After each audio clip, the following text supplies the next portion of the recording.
Happy Tuesday. So I know the COVID briefing is at 1:30, so I'm going to try to get through as many people as possible between now and then. I just have one item at the top. After an update from our COVID-19 team yesterday, you may have seen out there this morning that today the United States will hit 50% of adult Americans fully vaccinated. That number was around 1% when the president took office. So that's certainly a significant development. Alex, that's all I have for the top. Sure. Not to disappoint, but go ahead. Let's start with Russia. Sure. Can you share any further details on the meeting? What's on the agenda? What does President Biden hope to get out of the meeting? And the choosing of Geneva, obviously Geneva is an historic place. So what's that part of the decision-making process in deciding to hold it in Geneva? Sure.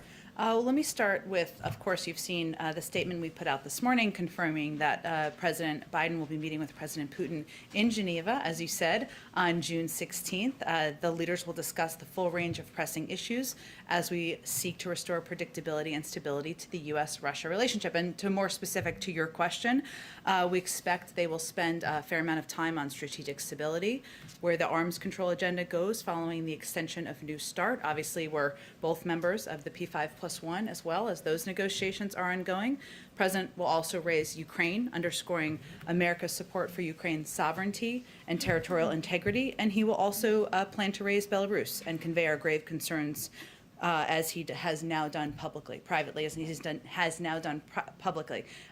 It also is 3 weeks away, so there could be a range of issues that could be discussed during the forum, during the meeting, and we will, of course, provide a preview for you as we get closer. Can you respond to criticism from some Republicans that the administration is essentially rewarding Putin for bad behavior, considering, his sort of soft response to the Belarus situation, his treatment of Navalny, various other issues he's had recently?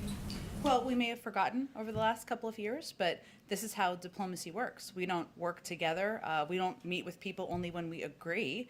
It's actually important to meet with leaders when we have a range of disagreements, as we do with Russian leaders. So we don't regard the meeting with the Russian president as a reward. We regard it as a vital part of defending America's interests. And President Biden is meeting with Vladimir Putin because of our country's differences, not in spite of them. It's an opportunity to raise concerns where we have them, and again, to move toward a more stable and predictable relationship with the Russian government. And then on the George Floyd Act, negotiations on the Hill have been hung up on the issue of ending qualified immunity. Tim Scott has proposed a compromise that would allow individuals to essentially sue police departments and not individual police officers. Would the president sign a bill that included that compromise if it came to his desk? Well, the president has had a principle from the beginning, which is that he wants to allow the negotiators the time and space to have those negotiations and those discussions. As you know, and in a statement they released together yesterday, they conveyed that while they are still working through differences on key issues, they continue to make progress toward a compromise and remain optimistic about the prospects of achieving that goal. He has great trust in Senator Booker, who he spoke with just last Friday, as well as Congresswoman Bass, but we'll see what the final agreement looks like between the parties. Go ahead. The president obviously was hoping for more progress to be made by today. He had set this as sort of an unofficial deadline. We are seeing some movement on the Hill, but can you explain to us a little bit more what the president himself has been doing, conversations he may have been having to try and deliver on that goal? Sure. Well, we have been closely engaged with the negotiators and a range of parties on the Hill.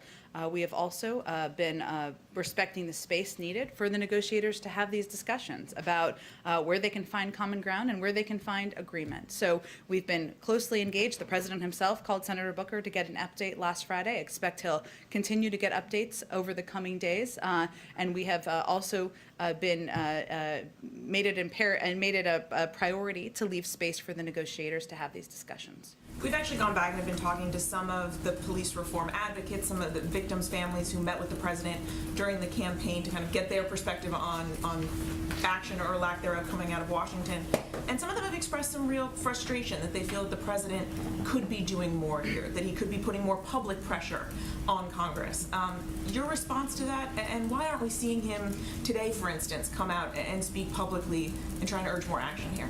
Well, we issued, or are issuing, if it hasn't gone out yet, a public statement from the president in his name commemorating the anniversary of the death of George Floyd, a moment that impacted him deeply personally, as it did millions of Americans. As you know, he's meeting with the family today. He wants that to be a private discussion. He has a close relationship with them, or they've really impacted him in their courage and grace over the last year, and he felt it was important for that to be private. But look, I think we may just have a disagreement in terms of what the right strategic approach is to these negotiations moving forward and getting to the final outcome, which we all want to see, which is a bill that the president can sign into law. I will say that we are very engaged with a range of groups around the country, civil rights groups, police reform groups, and advocates about what they think is going to work, and we have kept them abreast of what our strategy is. I'll also note, though, that the president has also, while we've been pushing for this legislation, he also, when he was running for office, pledged to appoint DOJ leadership that would prioritize pattern or practice investigations, emphasize the importance of the Justice Department using the authority he spearheaded as senator to investigate systemic police misconduct. That's something the Attorney General has already moved forward on. And we also, in our initial budget calls that we put out several weeks ago, we called for increasing funding for the Department of Justice's Civil Rights Division by millions of dollars in order to advance accountability and reform. So I will say we are continuing to press in the way we feel is most effective and most constructive in coordination with the negotiators, but we also are taking additional steps that we can take and our administration can take to move forward accountability and justice. Go ahead. Thank you, Jen. Just to follow up on Mary's questions, why wouldn't the president use his bully pulpit today to call for police reform? Is it a missed opportunity?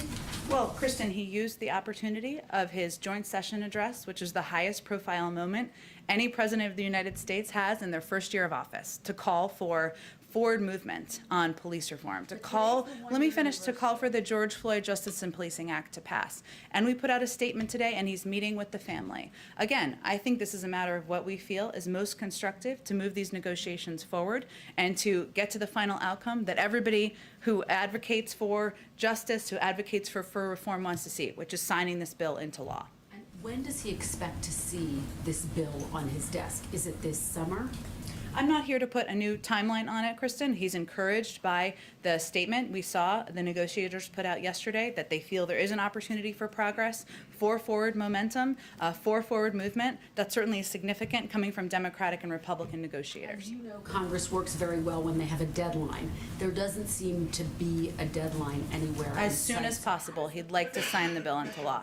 As soon as possible. How does he keep the pressure up, though? He remains closely engaged and closely in touch with the negotiators about what is most constructive and what role he can play and we can play to leave the space for them to negotiate and to move toward a place where he can sign the bill into law. And following up on Russia, what message does it send to the United States adversaries that the president would hold a summit with President Putin in the wake of all of these recent provocations? That the President of the United States is not afraid to stand up to our adversaries and use a moment of in-person diplomacy to convey areas where he has concern and look for areas of opportunity to work together in areas where we have mutual agreement. But why not wait until they've shown some good faith on some of these issues before setting up a summit? Is he not, in some ways, offering him a victory here? We proposed the summit because we feel that it is an opportunity to move forward our national interests and our agenda.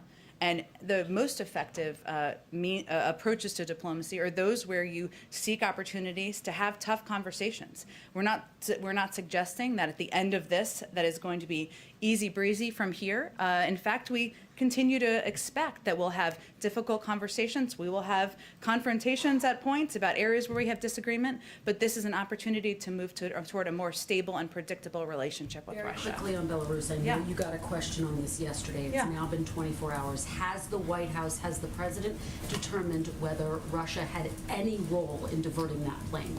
I did not give any indication that we had that view yesterday, and that has not changed. But so will the White House make a determination before this summit? We don't have a belief that that is the case. Go ahead. Thank you, Jen. First on COVID, does President Biden think these theories we hear more about now, that COVID-19 may have been man-made and escaped from a lab in China, are a wacky conspiracy theory, or based on what he has heard and been briefed on, does he think that's possible? Well, we went through this journey together yesterday, so let's do it again. So the president believes there needs to be an independent investigation, one that's run by the international community. It's an international pandemic that has killed hundreds of thousands of people around the world. He believes the Chinese need to do more to put forward data, to be more transparent. And in the second phase of this effort, he's certainly hopeful that will be the case. And he believes that every theory should be explored through that process, but that we shouldn't jump to conclusions before that data and that information is made available. Thank you. And on the rise in violent crime, compared to this time last year, homicides up 113% in Minneapolis, up 38% in Philly, up 22% in Chicago. Just to clarify, the White House's position on this is that is mostly because of guns? Well, first, I'm not sure what data you're looking at, but I think most data that is out there shows that there's actually been a rise in crime over the course of the last year, since the start of the pandemic, which actually predates President Biden taking office, to be But he is totally the clear. president right now. You're Well, right, there you're is right, a you're right, big- Peter, and that's why we're focused on solutions here. And that's why we proposed we put $5 billion in the American Jobs Plan to help address community violent intervention programs, to help fund them. That's also why we fought for funding for state and local governments in the rescue plan, something many opposed. There was a lot of Republican opposition to that. That's helped keep cops on the beat and other public servants in vital roles. And it's why his budget proposes to increase funding for the cops program by $300 million to invigorate community policing. We believe there needs to be funding. We believe there needs to be, we need to help from the federal government ensure community policing and local police have the assistance they need. And the last one, the mayor of St. Louis says that she believes more police does not prevent crime. Does President Biden agree with that? The president believes there's a number of steps that need to be taken to rebuild trust in communities. Police reform is long outdated. He also believes that there needs to be funding for local programs and local initiatives, and there's not going to be a shortage of funding under our watch.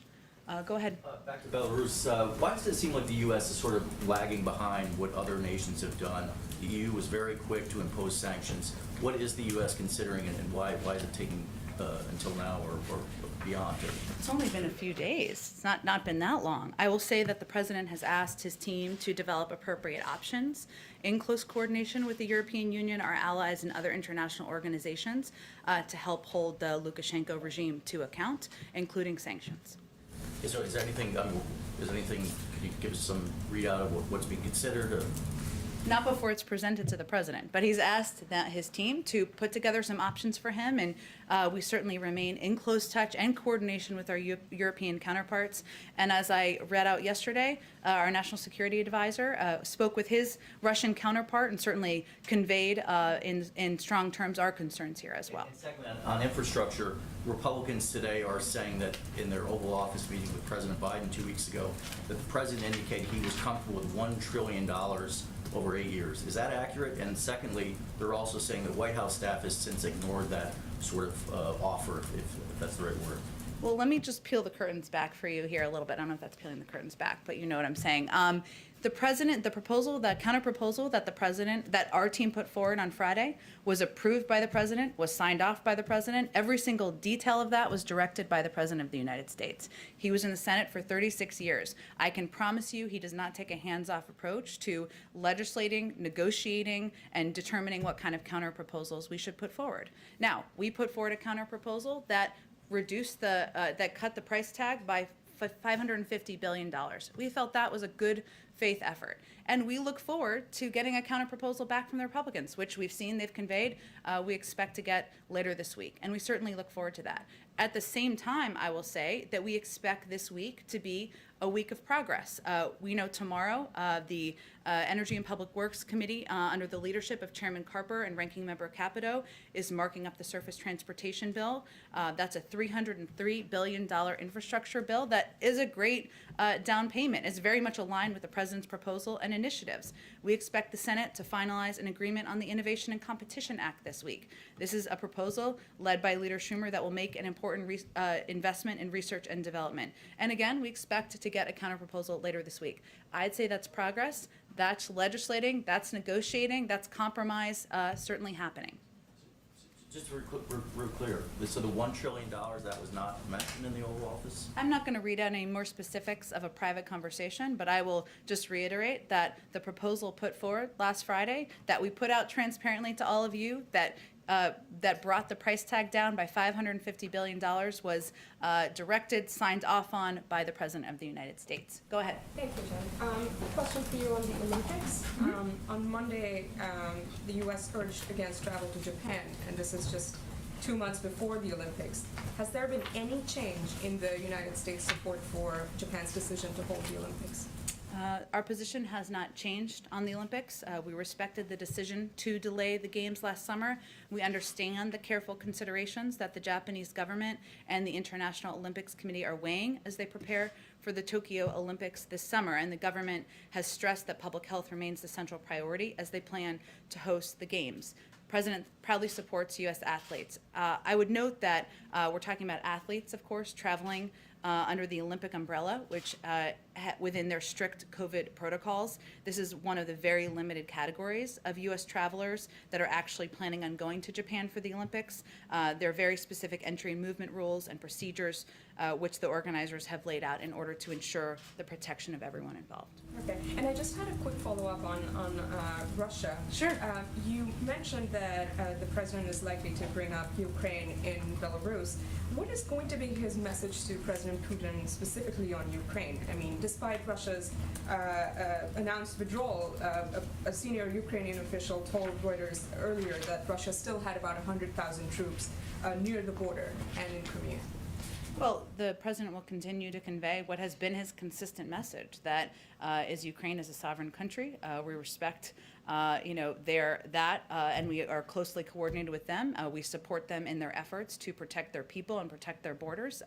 That's been a consistent message from him, and it will be the basis of his message to the Russian president in a couple of weeks. And will he bring up also the concerns about cyber attacks specifically, and specifically colonial as well, considering he said that, he did not believe the government was involved, but the malware was based in Russia? Well, again, there will be a range of topics. This meeting is about 3 weeks away, so certainly cyber has been a topic of discussion between the president and President Putin, but we'll have a much more detailed preview as we get closer to the meeting in a couple of weeks.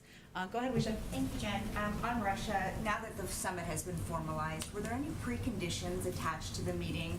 And are there any circumstances under which the president would pull out of it? As an example, if it turns out that Moscow was involved with this forced plane landing in Belarus. Again, I'm not going to predict something that's disproving a negative here that doesn't exist, that we have not conveyed from here.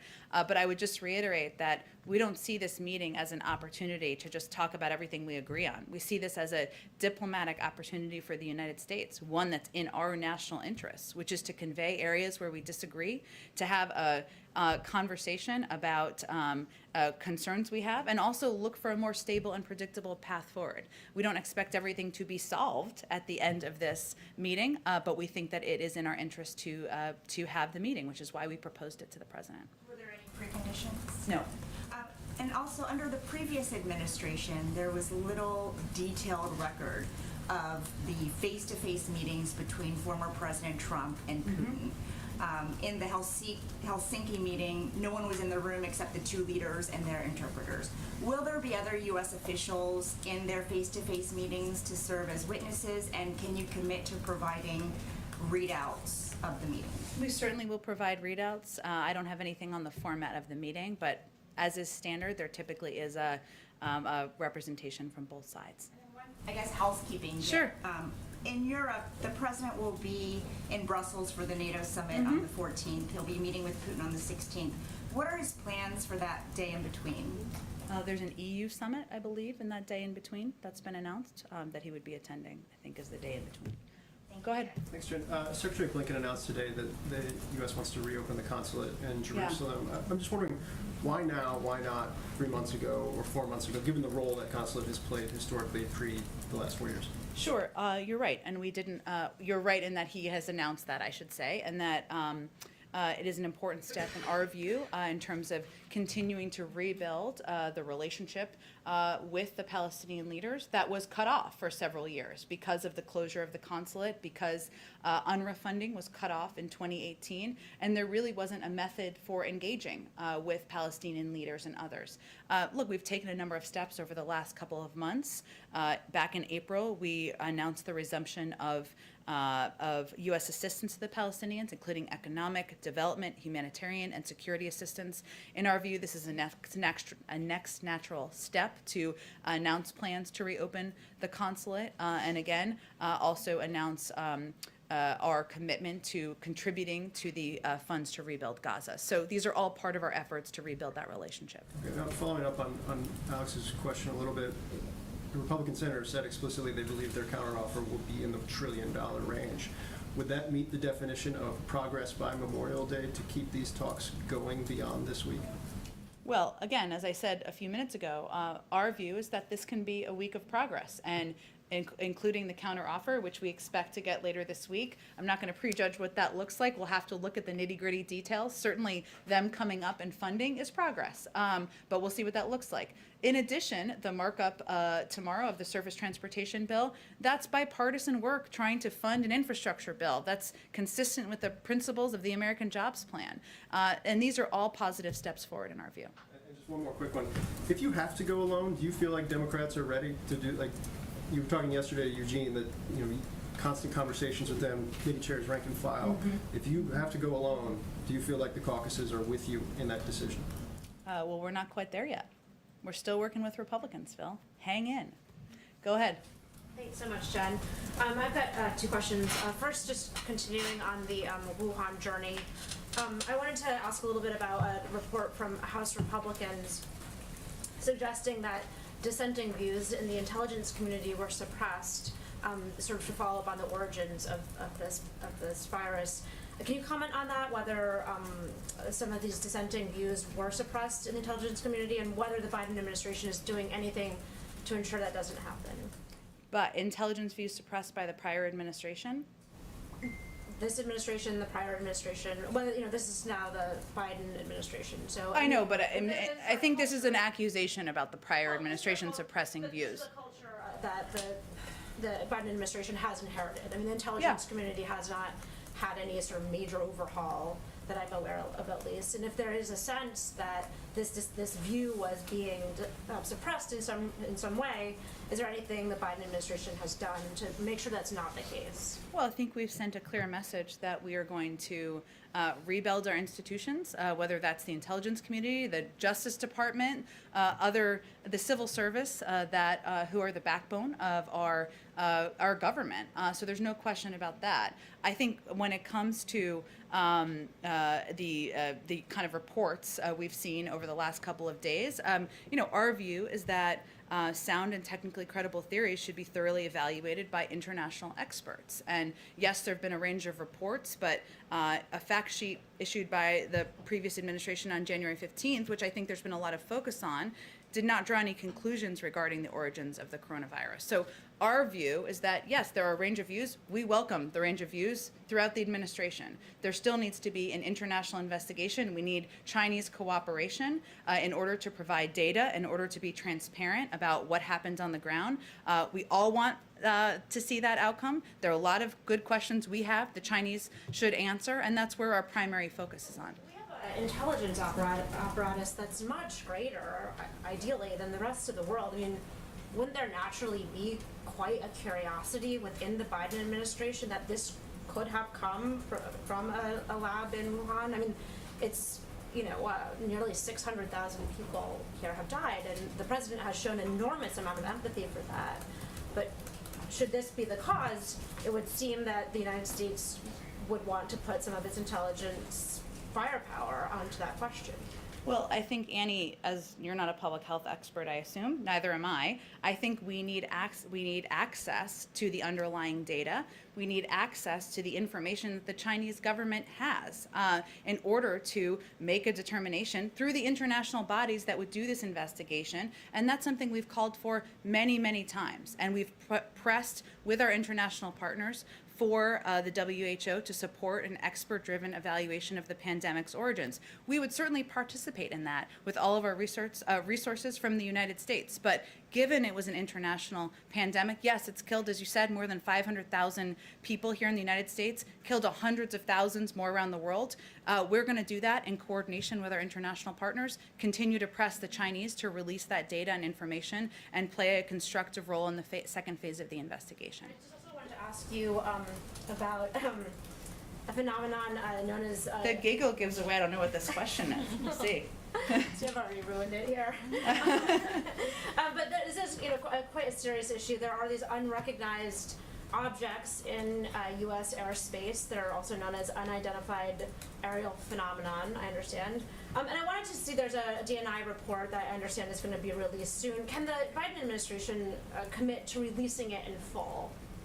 Well, that would be for a decision by the Department of National Intelligence to make. As you noted, we're aware of the report requirement, and our team at the Office of the Director of National Intelligence is, of course, actively working on that report. And we take reports of incursions into our airspace by any aircraft, identified or unidentified, very seriously, and investigate each one. But ODNI would be working on that report, and in terms of disclosure, that would be up to them. I guess in all seriousness, though, can you characterize the president's concerns about these phenomena? I mean, it is this concept of objects in U.S. airspace that are either origin from other nations or other entities, but what is the concern of the president that this phenomenon seems to occur in the national security apparatus? Well, I think broadly speaking, the fact that we have a team that's actively working on a report, certainly the safety of our personnel, security of our operations, our airspace are of paramount concern,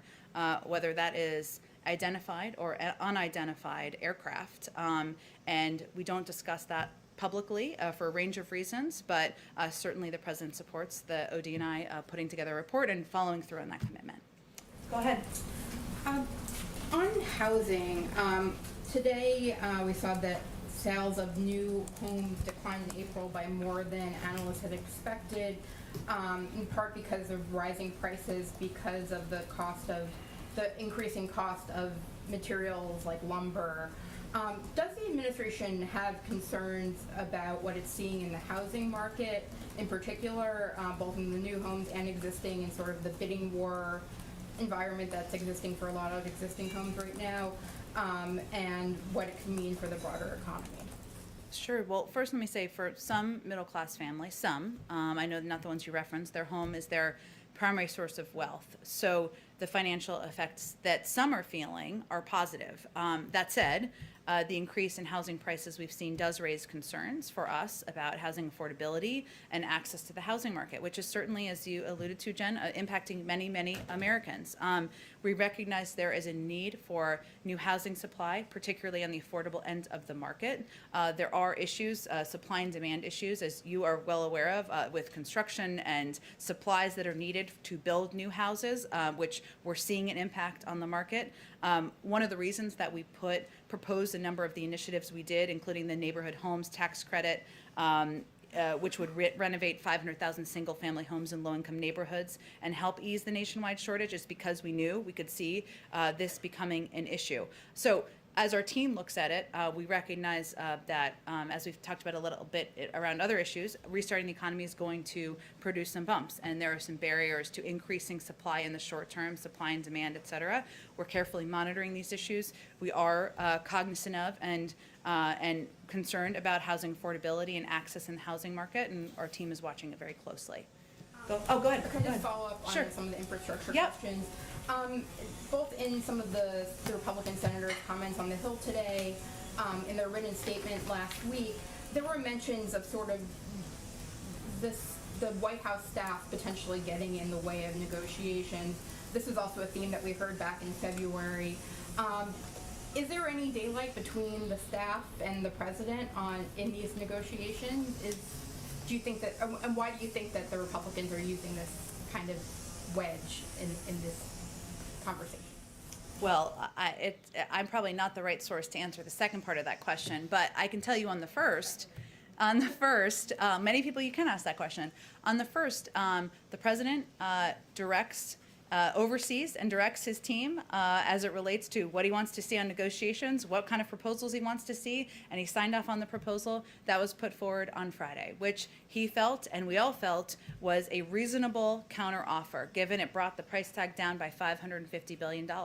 But this is an ongoing negotiation. We're eager to see what the Republicans propose or what their counterproposal looks like, and it sounds like we're going to see that in the next few days. Go ahead. If Congress does not pass legislation to create a January 6th commission, does the president want to create his own presidential commission to look into the events of that day? Well, we're not quite there. There have been Republicans who have come out over the past several days and conveyed their support or their openness to discussing the path forward on a January 6th commission. That's a positive sign. Our view is this is not a political issue, that it is a commission that could help look into one of the darkest days in recent modern history, a dark day on our democracy, and the president is hopeful that members of Congress will do the right thing. Go ahead. Yeah, I wanted to get some guidance on the Floyd meeting this afternoon. Sure. Can you give us any guidance on what the president intends to convey to the family? What he hopes to tell them, even in broad terms?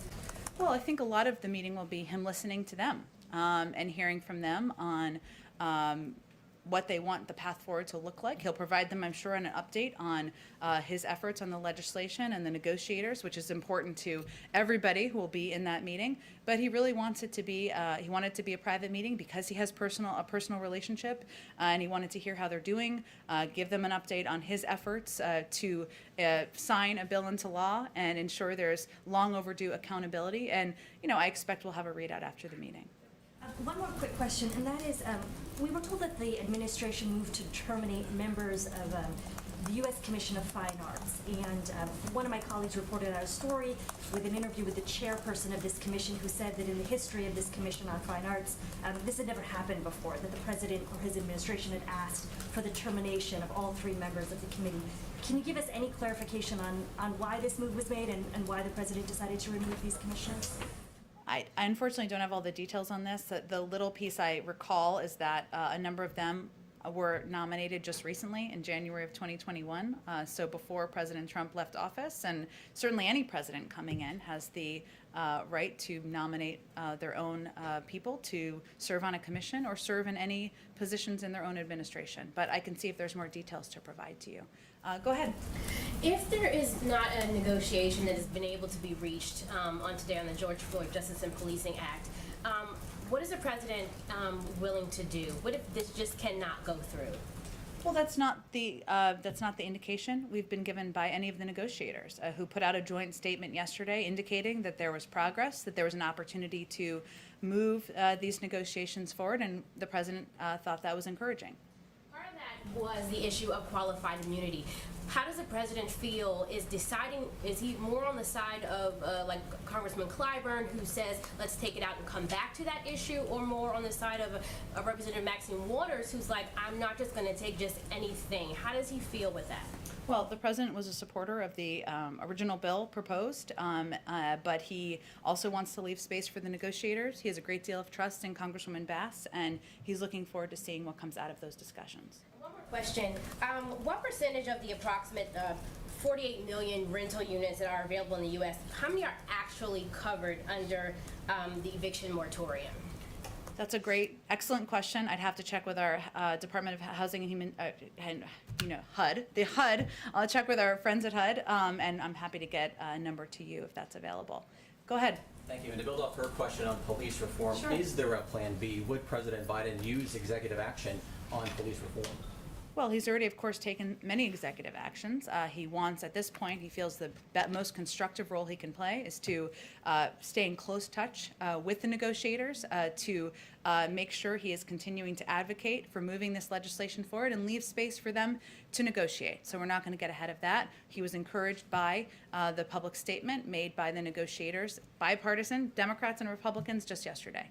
Lawmakers say they're making progress. Is President Biden happy with the progress they're making, or would he like them to pick up the pace a bit? The president looks forward to signing the bill into law as soon as possible, but he is encouraged by the fact that they're making progress, and he'll stay in close touch with them as they continue to negotiate. Go ahead. Thanks, Jen. A couple more on infrastructure. Senator Wicker up on the Hill just said a little while ago not only is it the counteroffer going to be in the $1 trillion range, but he also said we're going to make an offer which will make it clear that we're not going to disturb the 2017 tax bill. If that is indeed the case, is there any way in which the White House would accept a counterproposal in which the 2017 tax bill is not touched? That sounds like a question for Senator Wicker. What are they proposing instead to pay for it?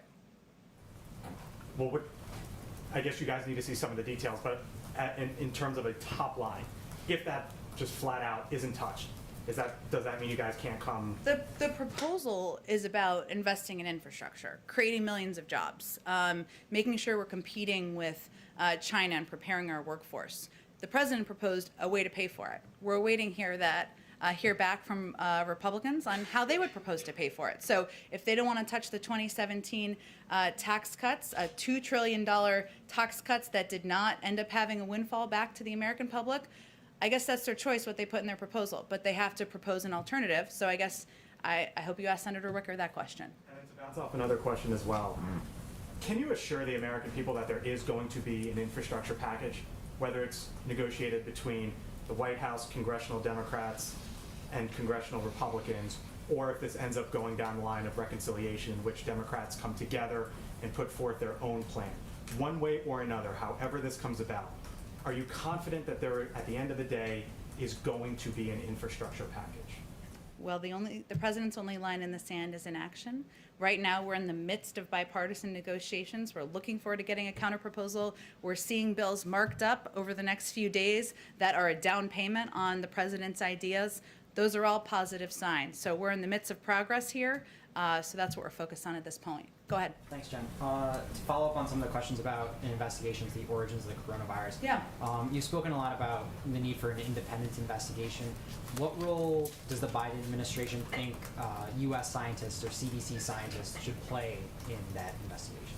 Well, the WHO would be the body that would be overseeing a transparent, independent phase 2 investigation. That's something we have strongly supported. That would require China finally stepping up and allowing access needed to determine the origins. Of course, the United States would be supportive of that second stage of the investigation, but it would be led by an international body. So the U.S. wouldn't take a leading role, essentially, Again, the WHO, which we rejoined when the president took office, is the body that we have been pressing and is the appropriate body for moving this investigation forward. Just quickly, given some of the concerns among some economists and some lawmakers about inflation, has the president considered loosening trade barriers like some of the tariffs that were put in place during the last administration to sort of combat those concerns, or is he, I guess essentially, is he weighing lifting some of those trade barriers like tariffs? Well, we're constantly reviewing the policies of the last administration, but I would reiterate that monitoring inflation is obviously the purview of the Federal Reserve. Our economists have conveyed that they feel that the impact of our proposals will be transitory. The economy is getting going again, but in terms of any actions that would be taken, we would defer to the Federal Reserve. Go ahead in the back. Oh, and I'll come back to you. I'm sorry, I didn't skip you. Go ahead. Yep. The Anti-Defamation League has noticed an increase of over 63% in reported anti-Semitic incidents since May 10th. Both the president and the vice president have condemned them, but can you discuss how the administration is working with various stakeholders and outside groups to try and curb them? Sure. Well, I will say that the president we issued a tweet from the president. He issued a tweet yesterday conveying his concern about the anti-Semitic acts we've seen happen around the country. This is something that he has spoken passionately out against anti-Semitism throughout his career. From one of his first speeches, just to take you in the time machine, as senator, he condemned anti-Semitism from the Senate floor in May of 1973, and obviously up to his vocal condemnation of the events at Charlottesville. He recognizes this is a persistent evil that always deserves our attention and efforts.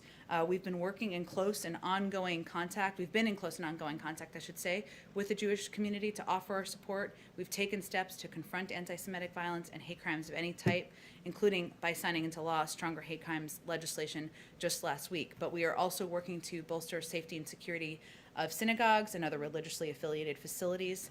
and organizations. DHS has briefed security directors across the Jewish community in the United States and is preparing a public awareness bulletin that will include security measures individuals and facilities can take. So we have an across-government effort that the president is quite focused on. Follow up on that, some Jewish groups are planning a day of action against anti-Semitism on May 27th, which is this Thursday. Do the president or the vice president have plans to make any remarks there or make virtual appearances? I know the president will be traveling on Thursday, and in Ohio, and he'll be delivering an economic speech. I can see if there's anything more on scheduling plans to read out to all of you. Go ahead in the back. Just in terms of transatlantic travel, the EU last week announced an easing of restrictions on Americans coming into Europe, and yet most of the rest of the world is not permitted back into America at the moment. Does the President have any plans to ease restrictions on incoming travellers from the EU? Maybe this summer, and particularly maybe the summit you mentioned next month in Brussels? Well, currently we have no announcements in regards to lifting existing travel restrictions. Any decision to change or lift them would be based on the guidance of our public health experts, of course, and an interagency process, including all relevant agencies, would be required to ensure a policy change is operationalized appropriately. I will say, of course, we want to have travel resume between the United States and Europe and other countries around the world. We're very mindful of the pandemic, ensuring we're taking every step we can to keep the American people safe, and that's why we rely on the guidance of public health officials. And just a quick second question. We're now more than 4 months into the presidency, and very few ambassador positions have been announced. A, when should we expect something on that? And B, just a bit more specifically, more than 24 members of Congress have written to the President calling for the appointment of a special envoy for Northern Ireland in light of recent an uptick in tensions there. Is there any plan to appoint a special envoy to Northern Ireland? Well, on the latter, we certainly continue to closely monitor issues in Northern Ireland. We welcome the provisions in both the trade deal between the United Kingdom and European Union and Northern Ireland Protocol which will help protect the gains of the Belfast Good Friday Agreement. I don't have any personnel to announce for you. That would be the State Department that would make that recommendation in terms of ambassadors. I know I keep saying this, but coming soon. But I don't have any update for all of you today. Go ahead. Okay, sorry, this got to be the last one. Some governors and mayors want to use their portion of the $350 billion in direct aid from the American Rescue Plan on infrastructure, such as road and bridges repairs, but this type of infrastructure spending is prohibited under the American Rescue Plan law. Is the Biden administration open to offering more flexibility to allow cities and states to use their money on roads, bridges, and other infrastructure improvements? The state and local funding? Yes. From the American Rescue Plan, just to make sure I understand what you're asking about. Look, there were certain parameters that were quite broad that were put into this law and in the implementation phase of this as this money went out to communities. One of the areas was to ensure we keep cops on the beat, ensure we keep local, state and local officials in their jobs. And there's a range of ways that state and local authorities can use this funding, but there's a bill that is being negotiated to ensure we get infrastructure funding out to communities across the country, and we agree that it's a priority, but I don't have anything new on the parameters of it or intentions moving forward. Okay, thanks everyone. Thanks, Jen.